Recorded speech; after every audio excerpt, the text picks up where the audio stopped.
factory ordering is probably one of the most popular options that we have in terms of finding the right vehicle and purchasing the right vehicle. So with inventory being what it is, it's been difficult for customers to be able to find exactly what it is they're looking for. No one's fault. It's just, again, inventory is what it is.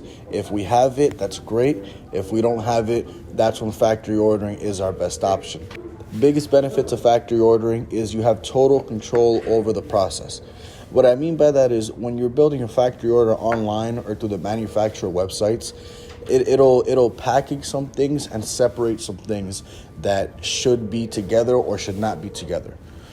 Ergo, it's going to affect the pricing that you might receive online, if at all they give you any pricing.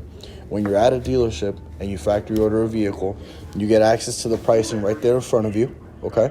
And you're able to select personally each option that you want or don't want.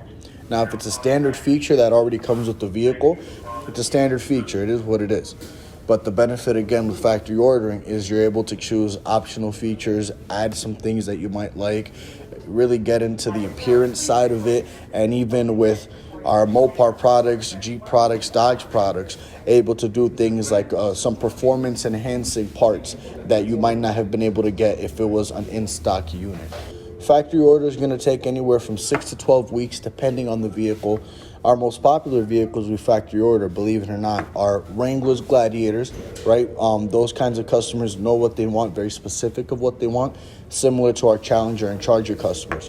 Once you start getting to performance vehicles like the, Scat Packs, Hellcats, wide bodies, things of that nature. Chrysler Pacifica is another very popular factory order. Pacifica customers are usually looking for a very specific thing, whether they're using it for, commercial purposes, shuttling people around, or something for their family. And then obviously commercial vehicles like 25, 3500s, bigger trucks, things that a landscaper or a plumber or someone of that nature has a very specific need for it. Which is why we also do things like outfitting trucks and vans to make sure that it works for what you need it to work with. So again, I'm Alejandro. Thanks.